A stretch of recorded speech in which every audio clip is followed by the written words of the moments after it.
बार एक राजा के राज्य में कई वर्षों तक वर्षा नहीं हुई और उनके राज्य में अकाल पड़ गया, जिससे परेशान होकर वह राजा एक ऋषि से मिले और उन्हें पता चला कि उन्होंने एक बहुत ही छोटा सा पाप कर दिया था, जिसके कारण उन्हें यह भोगना पड़ रहा है।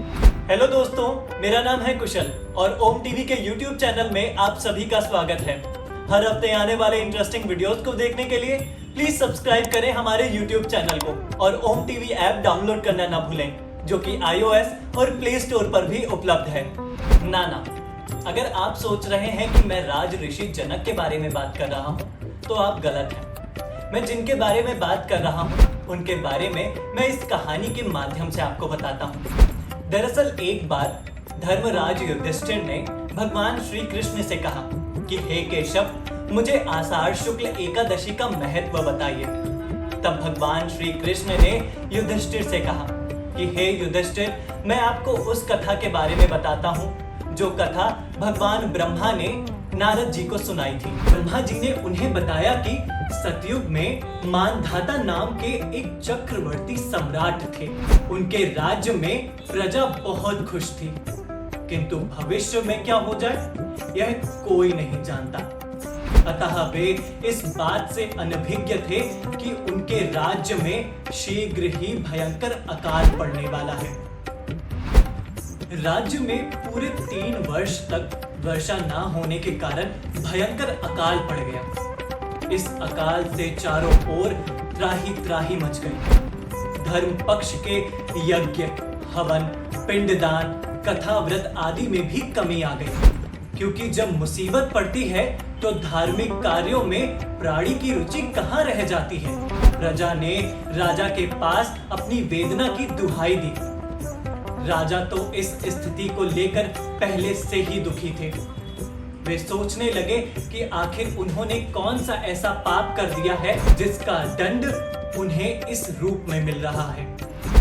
फिर इस कष्ट से मुक्ति पाने का कोई साधन करने के उद्देश्य से राजा सेना सहित जंगल की ओर चल दिए। वहां विचरण करते करते एक दिन वह ब्रह्मा जी के पुत्र अंगिरा ऋषि के आश्रम जा पहुंचे और उन्हें साष्टांग दंडवत प्रणाम किया। ऋषिवर ने आशीर्वाद देते हुए उनसे कुशल क्षेम पूछा। फिर जंगल में विचरण करने और आश्रम में आने का प्रयोजन जानना चाहा। तब राजा ने हाथ जोड़कर कहा, हे महात्मन, मैंने सभी प्रकार से धर्म का पालन किया है, किंतु फिर भी आज मुझे यह दुख देखना पड़ रहा है। आखिर किस कारण से ऐसा हो रहा है? कृपया आप इसका समाधान करें। यह सुनकर महर्षि अंगिरा ने कहा कि हे राजन, यह युगों में उत्तम युग सतयुग है। इसमें छोटे से पाप का भी बहुत भयंकर दंड मिलता है। इसमें धर्म अपने चारों चरणों में व्याप्त रहता है। पुण्य आत्माओं के अतिरिक्त किसी अन्य को तप करने का अधिकार नहीं है, जबकि आपके राज्य में एक कम ज्ञानी व्यक्ति तपस्या कर रहा है। यही कारण है कि आपके राज्य में वर्षा नहीं हो रही है। जब तक वह काल को प्राप्त नहीं होगा, तब तक यह दुख शांत नहीं होगा। दुख की शांति उसे मारने से ही संभव है। किंतु राजा का हृदय एक निरपराध कम ज्ञानी तपस्वी का शमन करने के लिए तैयार नहीं था। उन्होंने कहा कि हे देव, मैं उस निरपराध को मार दूं? यह बात मेरा मन स्वीकार नहीं कर रहा। कृपया करके आप कोई और उपाय बताएं। तब महर्षि अंगिरा ने उन्हें बताया कि वह आषाढ़ माह की शुक्ल पक्ष की एकादशी का व्रत करें। इस व्रत के प्रभाव से अवश्य वर्षा होगी। राजा अपने राज्य की राजधानी लौट आए और चारों वर्णों सहित पद्मा एकादशी का विधि विधान से व्रत किया। व्रत के प्रभाव से उनके राज्य में मूसलाधार वर्षा हुई और पूरा राज्य धन धान्य से परिपूर्ण हो गया। दोस्तों, ब्रह्म वैवर्त पुराण में देवशयनी एकादशी की महिमा का वर्णन किया गया है। इस व्रत से प्राणी की समस्त मनोकामनाएं पूर्ण हो जाती हैं। यह एकादशी आषाढ़ मास के कृष्ण पक्ष की एकादशी, जिसे योगिनी एकादशी कहते हैं, उसके बाद आती है और इसे देवशयनी एकादशी भी कहा जाता है।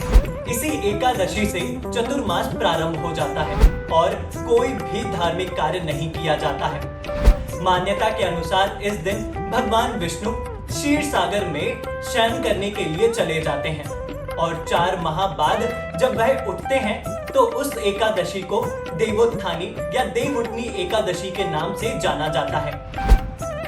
हिंदू धर्म में एकादशी व्रत का महत्वपूर्ण स्थान है। प्रत्येक वर्ष 24 एकादशियां होती हैं। जब अधिक मास या मलमास आता है तब इनकी संख्या बढ़कर 26 हो जाती है।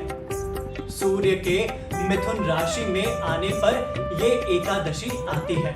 देवशयनी एकादशी को महा एकादशी, तेलुगु में थोली एकादशी, हरि देवशयनी, पद्मनाभा शयनी और प्रबोधनी एकादशी भी कहा जाता है। दोस्तों, पुराणों में वर्णन आता है कि भगवान विष्णु ने वामन अवतार में राजा बलि से 3 पग में सब कुछ ले लिया था और उन्हें पाताल लोक में भेज दिया था। तब वरदान स्वरूप राजा बलि ने भगवान विष्णु से पाताल लोक में रहने का निवेदन किया। भगवान ने भक्त की बात मान ली और पाताल लोक में ही रहने लगे। जिसके बाद माता लक्ष्मी के कहने पर राजा बलि ने भगवान विष्णु को बैकुंठ जाने दिया था। इसी कारण भगवान विष्णु इस दिन से 4 मास तक पाताल में राजा बलि के द्वार पर निवास करके कार्तिक शुक्ल एकादशी को लौटते हैं। इसी प्रयोजन से इस दिन को देवशयनी तथा कार्तिक शुक्ल एकादशी को प्रबोधनी एकादशी कहते हैं। इस काल में उपनयन संस्कार, विवाह, दीक्षा ग्रहण, यज्ञ, गृह प्रवेश, गौदान, प्रतिष्ठा एवं जितने भी शुभ कार्य होते हैं वह नहीं किए जाते हैं। भविष्य पुराण, पद्म पुराण तथा श्रीमद् भागवत पुराण के अनुसार हरिशयन को योग निद्रा कहा जाता है। संस्कृत में धार्मिक साहित्य अनुसार हरि शब्द सूर्य, चंद्रमा, वायु, विष्णु आदि अनेक अर्थों में उपयुक्त है। हरिशयन का तात्पर्य इन 4 माह में बादल और वर्षा के कारण सूर्य चंद्रमा का तेज क्षीण हो जाना उनके शयन का ही गोतक होता है। इस समय में पितृ स्वरूप अग्नि की गति शांत हो जाने के कारण शरीरगत शक्ति क्षीण हो जाती है। आधुनिक युग में वैज्ञानिकों ने भी यह खोजा है कि चतुर्मास में मुख्यतः वर्षा ऋतु में विविध प्रकार के कीटाणु अर्थात सूक्ष्म जीव जंतु उत्पन्न हो जाते हैं। जल की बहुलता और सूर्य तेज का भूमि पर अति अल्प प्राप्त होना ही इसका मुख्य कारण है। इसी कारण इन 4 महीनों का बहुत अधिक महत्व है। तो ये बात हुई देवशयनी एकादशी की। तो दोस्तों, इस वीडियो में सिर्फ इतना ही। इसी तरह की और भी वीडियोस को देखने के लिए प्लीज सब्सक्राइब करें हमारे YouTube चैनल को और ओम टीवी ऐप डाउनलोड करना ना भूलें, जो कि iOS और प्ले स्टोर पर भी उपलब्ध है। धन्यवाद।